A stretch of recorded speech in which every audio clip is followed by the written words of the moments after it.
আমন্ত্রণ দেশ বাংলার সঙ্গে আছে আখতারুজ্জামান টিটন। শুরুতে এই সংবাদ শিরোনাম। বর্ষা এলেই ভাঙন আতঙ্কে রাত কাটে চাঁদপুরের মেঘনা তীরবর্তী হাজারো পরিবারের। বাঁধ পুনর্বাসন প্রকল্প যথাসময়ে বাস্তবায়নের দাবি স্থানীয়দের। এবং ভারী বর্ষণ ও ঢলে রাঙামাটির কাপ্তাই হ্রদের পানি বেড়েছে, সহজ হয়েছে যাতায়াত ও পণ্য পরিবহন, জমে উঠেছে পর্যটন ব্যবসা।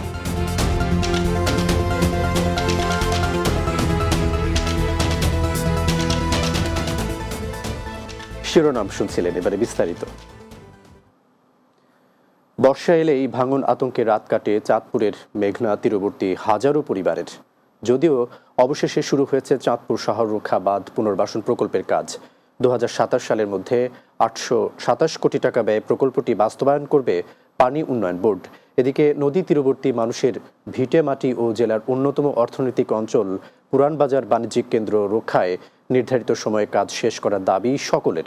চাঁদপুর প্রতিনিধি রহমান রুবেলের প্রতিবেদন, জানাচ্ছেন বুলবুল আহমেদ। চাঁদপুরকে মেঘনা নদীর ভয়াল থাবা থেকে রক্ষা করতে বর্তমান সরকারের আমলে অন্তত 1,500 কোটি টাকার কাজ হয়েছে। সবশেষ ভাঙন রোধে 2011-12 সালে নির্মাণ করা হয় শহর রক্ষা বাঁধ। তবে বিভিন্ন সময় ঘূর্ণিঝড় ও নদীর উত্তাল ঢেউয়ে ক্ষতিগ্রস্ত হয়েছে বাঁধের বেশ কয়েকটি স্থান। আর ঘূর্ণিঝড় রিমালের প্রভাবে শহরের পুরানবাজার এলাকার 8টি স্পটের অন্তত 165 মিটার ক্ষতিগ্রস্ত হয়। এছাড়াও সামান্য ঝড় বৃষ্টিতেই নির্ঘুম রাত কাটান পুরানবাজার, রনাগোয়াল ও হরিসভা এলাকার নদী তীরবর্তী হাজারো বাসিন্দা। অবশেষে 827 কোটি টাকা ব্যয়ে শুরু হয়েছে চাঁদপুর শহর রক্ষা বাঁধ পুনর্বাসন প্রকল্পের কাজ। নির্ধারিত সময়ে প্রকল্প বাস্তবায়নের দাবি স্থানীয়দের। জোরে ঝড়-তুফান হইলে আমরা এখানে খুব আতঙ্কের মধ্যে থাকি। সরকারের জানি আমাদের একটা স্থায়ীভাবে জানি, একটা স্থানীয়ভাবে বাদ করে দেয়, গরিব মানুষ আমরা থাকতে পারি। শুধু নদী তীরবর্তী বাসিন্দা নয়, ভাঙন আতঙ্কে রয়েছে জেলার অন্যতম পুরানবাজার বাণিজ্যিক কেন্দ্রের ব্যবসায়ীরাও। একটা ভয়ই আমাদের কাছে আসে যে ঘূর্ণিপাকে কখন আমরা বিলীন হয়ে যাই। কিছুদিন আমাদের মাননীয় মন্ত্রী মহোদয় যে আমাদের চাঁদপুর শহর রক্ষা বাঁধের যে কাজের উদ্বোধনটা করেছেন, সেই কাজটা আমাদের পুরানবাজার জন অতি সত্তর হয়। ভাঙন রোধে নির্ধারিত সময়ে প্রকল্পের কাজ শেষ করা হবে বলে দাবি পানি উন্নয়ন বোর্ড কর্তৃপক্ষের। আমরা শুরু থেকে নির্ধারিত সময়ের মধ্যে যেন প্রকল্পের কাজ শেষ হয়, এই কারণে আমরা পরিকল্পনা মাফিক অগ্রসর হচ্ছি। আমরা আশা করতেছি যে 2027 সালের ভেতরেই আমরা প্রকল্পের কাজ শেষ করতে পারব। পুনর্বাসন প্রকল্পের কাজ শেষ হলে চাঁদপুর পুরানবাজার বাণিজ্যিক এলাকা পুরনো জৌলুস ফিরে পাবে বলে মনে করেন সমাজ কল্যাণ মন্ত্রী। এই বাঁধের সঙ্গে আমরা যেমন ভাঙনের ঝুঁকি মুক্ত হব, তার পাশাপাশি অর্থনৈতিকভাবেও আমাদের অনেক বেশি একটা সমৃদ্ধি আবার ঘটবে। শহর রক্ষা বাঁধ পুনর্বাসন প্রকল্প কাজের গুণগত মান ঠিক রাখতে সংশ্লিষ্টদের সঠিক তদারকির দাবি স্থানীয়দের। Desk report, Bangla TV. গত কয়েকদিনের ভারী বৃষ্টি ও পাহাড়ি ঢলে রাঙামাটির কাপ্তাই হ্রদের পানি বৃদ্ধি পাওয়ায় লংগদু, বাঘাইছড়ি, বড়কল, জোড়াছড়ি ও বিলাইছড়ি উপজেলার মানুষের যাতায়াত ও পণ্য পরিবহন সহজ হয়ে উঠেছে। লঞ্চ ও ইঞ্জিন চালিত নৌকা দিয়ে উপজেলাগুলোতে সরাসরি মালামাল ও যাত্রী পরিবহন করা যাচ্ছে। কাপ্তাই হ্রদের পানি প্রবাহ বাড়ার সাথে সাথে পর্যটন ব্যবসাও জমে উঠেছে। নৌযানগুলো পর্যটকদের নিয়ে কাপ্তাই হ্রদ ভ্রমণ করতে পারছে। বৃষ্টির পর পাহাড়ি ঝর্ণাগুলো সজীব হয়ে উঠেছে। শুষ্ক মৌসুমে কর্ণফুলীর 3টি শাখা চেঙ্গি, মাইনি, রাইংখ্যাং নদীসহ কাপ্তাই হ্রদের পানি অস্বাভাবিকভাবে শুকিয়ে যায়। পানির অভাবে 6 মাসের বেশি সময় রাঙামাটির 5টি উপজেলার মানুষের যাতায়াত ও পণ্য পরিবহন কষ্টসাধ্য হয়ে পড়ে। নরসিংদীতে প্রথম ডিজিটাল জনশুমারি ও গৃহগণনার রিপোর্ট প্রকাশনার উদ্বোধন করা হয়েছে। অনুষ্ঠানের উদ্বোধন করেন জেলা প্রশাসক ডক্টর বদিউল আলম। জেলা প্রশাসক সম্মেলন কক্ষে অনুষ্ঠানের আয়োজন করে জেলা পরিসংখ্যান কার্যালয়। কার্যালয়ের উপপরিচালক রেজওয়ানা কবিরের সভাপতিত্বে এ সময় উপস্থিত ছিলেন স্থানীয় সরকার উপপরিচালক মৌসুমী সরকার রাখি, অতিরিক্ত জেলা প্রশাসক মুবাশ্শের আলম সহ বিভিন্ন দপ্তরের কর্মকর্তারা।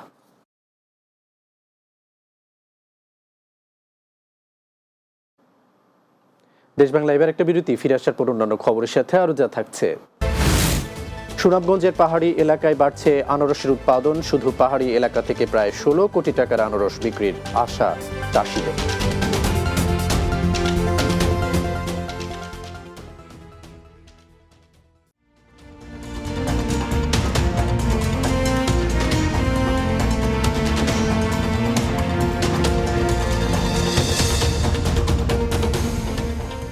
বিরতির পর আবারও স্বাগত দেশ বাংলায়। সুনামগঞ্জের পাহাড়ি এলাকায় বাড়ছে আনারসের উৎপাদন। এতে একদিকে যেমন লাভবান হচ্ছেন চাষিরা, অন্যদিকে বদলাতে শুরু করেছে দুর্গম এলাকার অর্থনীতির চাকা। চলতি মৌসুমে শুধু পাহাড়ি এলাকা থেকে প্রায় 16 কোটি টাকার আনারস উৎপাদিত হবে বলে আশা চাষিদের। সুনামগঞ্জ প্রতিনিধি আল হাবিবের প্রতিবেদন, জানাচ্ছেন মাসুদ রানা। সুনামগঞ্জের সদর উপজেলার রাঙ্গাচর ইউনিয়নের গ্রাম হাসাউড়া। এই গ্রাম ছাড়াও আশপাশে আরও 4টি গ্রামের মানুষ আনারস চাষ করেন। রসালো এই আনারস ইতোমধ্যে জেলাসহ প্রত্যন্ত এলাকার হাট বাজারে উঠতে শুরু করেছে। সেই সাথে এসব আনারস 25 টাকা থেকে শুরু করে 45 টাকায় বিক্রি করা হচ্ছে। চাষিরা জানান, পাহাড়ি টিলায় পতিত জায়গায় আনারস চাষ করে তারা অনেক লাভবান হচ্ছেন। তবে যোগাযোগ ব্যবস্থা ভালো না হওয়ায় নানা ভোগান্তি পোহাতে হয়। আনারস চাষাবাদে বহুত লাভবান আছি। আর আনারসটা আমাদের প্রতি 1000, 40,000, 35,000, 25,000 এই 3টা দামে আমরা বিক্রি করতেছি। এখন বাজার চাঁদ খুব বালা করতেছি, খুব বালা এই আমরা দাম পাইতেছি। রাস্তাঘাট নাই, আমরা নৌকা লিয়ে নৌকা এখানে বিরামপুর আগে আইতাম, বিরামপুর আইয়া নৌকা 2বার হলটানি লাগতো, 2বার হলটানির কারণে আমরা অনেক মাল নষ্ট হয়। কৃষি বিভাগ বলছে, পাহাড়ি পতিত মাটিতে চাষিরা আনারস উৎপাদন করছেন। চাষিদের সব ধরনের সহযোগিতা করা হচ্ছে। আমাদের কৃষি সম্প্রসারণ অধিদপ্তর কৃষকদেরকে উন্নত জাতের আনারস চাষের ব্যাপারে এবং আধুনিক পদ্ধতিতে চাষের ব্যাপারে তাদেরকে পরামর্শ দিয়ে যাচ্ছে। কৃষি বিভাগের তথ্য মতে হাসাউড়া সহ আশপাশের এলাকায় প্রায় 120 হেক্টর জায়গায় 100-এর বেশি টিলায় আনারসের বাগান রয়েছে।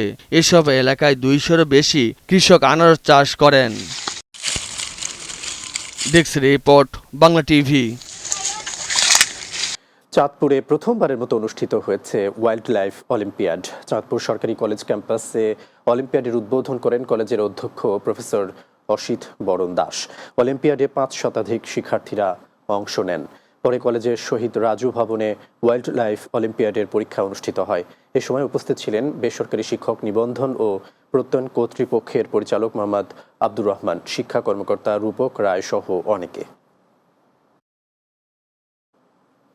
রাজশাহীর বাঘা উপজেলা আওয়ামী লীগের সাধারণ সম্পাদক আশরাফুল ইসলাম বাবুল হত্যার বিচারের দাবিতে এবং Rajshahi city mayor AHM Khairuzzaman লিটনের বিরুদ্ধে অপপ্রচার ও ষড়যন্ত্রকারীদের শাস্তির দাবিতে বিক্ষোভ সমাবেশ অনুষ্ঠিত হয়েছে।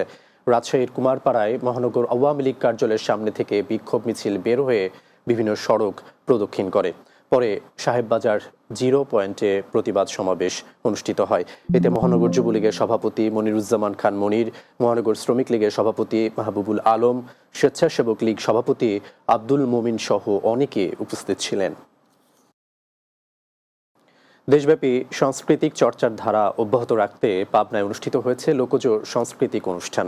পাবনা জেলা প্রশাসনের আয়োজনে মুক্তিযোদ্ধা রফিকুল ইসলাম বকুল স্বাধীনতা চত্বরে আয়োজিত অনুষ্ঠানে প্রধান অতিথি ছিলেন জেলা প্রশাসক মোহাম্মদ আসাদুজ্জামান। এ সময় বক্তব্য রাখেন অতিরিক্ত জেলা প্রশাসক শরীফ আহমেদ, জেলা আওয়ামী লীগের সভাপতি রেজাউল রহিম লাল সহ জেলা প্রশাসনের ঊর্ধ্বতন কর্মকর্তারা।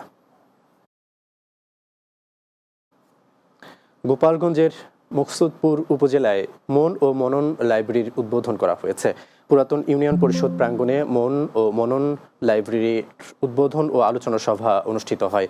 উপজেলা নির্বাহী অফিসার মোহাম্মদ আজিজুর রহমানের সভাপতিত্বে এতে প্রধান অতিথি ছিলেন জনপ্রশাসন মন্ত্রণালয়ের অতিরিক্ত সচিব শায়লা ফারজানা। সাহিত্যিক আবুল কালাম আজাদের সঞ্চালনায় এ সময় বক্তব্য রাখেন মুন্সিগঞ্জ জেলা প্রশাসক আবু জাফর রিপন, মন ও মনন লাইব্রেরির প্রতিষ্ঠাতা সভাপতি সেলিমা বেগম সহ স্থানীয় গণ্যমান্য ব্যক্তিবর্গ। নরসিংদীতে কর্মরত বেসরকারি সংস্থার প্রতিনিধিদের নিয়ে একটি পরিকল্পনা সভা অনুষ্ঠিত হয়েছে। ঢাকা প্রোগ্রেসিভ লায়ন্স চক্ষু হাসপাতালের উদ্যোগে সাইড সেভার্সের সহযোগিতায় অনুষ্ঠানে প্রধান অতিথি ছিলেন civil surgeon doctor Farhana Ahmed. প্রশাসনিক কর্মকর্তা ননী গোপাল দাসের সভাপতিত্বে এ সময় উপস্থিত ছিলেন সাইড সেভার্সের জেলা সমন্বয়কারী Tapan Kumar Sarkar, medical officer doctor Sanjay Kumar Saha, junior consultant doctor Tapas Chandra Biswas সহ জেলার বিভিন্ন সংস্থার প্রতিনিধিরা। ঢাকার ধামরাই উপজেলা প্রশাসনের আয়োজনে 16টি ইউনিয়নের 16টি ফুটবল দল নিয়ে শুরু ইউএনও কাপ অনূর্ধ্ব 17 ফুটবল টুর্নামেন্টের ফাইনাল খেলা অনুষ্ঠিত হয়েছে। ধামরাই হার্ডিন্স সরকারি উচ্চ বিদ্যালয় মাঠে উপজেলা নির্বাহী অফিসার খান মোহাম্মদ আবদুল্লাহ আল মামুনের সভাপতিত্বে খেলার উদ্বোধন করেন ঢাকা 20 আসনের সংসদ সদস্য মুক্তিযোদ্ধা বেনজির আহমেদ। এতে উপস্থিত ছিলেন উপজেলা chairman Abdul Latif, vice chairman Jewel Rana সহ অন্যরা। ফুটবল টুর্নামেন্টের ফাইনাল খেলায় বালিয়া ইউনিয়ন দল ট্রাইব্রেকারে সোমভাগ ইউনিয়ন ফুটবল দলকে হারিয়ে চ্যাম্পিয়ন হয়।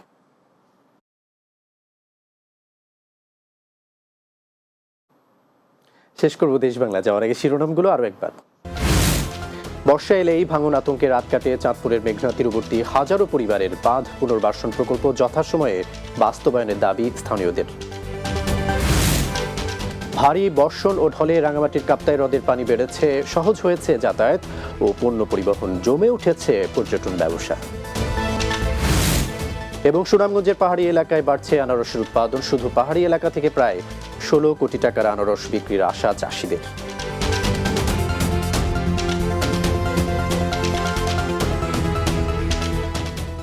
এ ছিল দেশ বাংলার আয়োজন। আমাদের পরবর্তী সংবাদ দিনের বাংলা বিকেল 4:30 দেখার আমন্ত্রণ রইল। এতক্ষণ সঙ্গে থাকার জন্য ধন্যবাদ সবাইকে।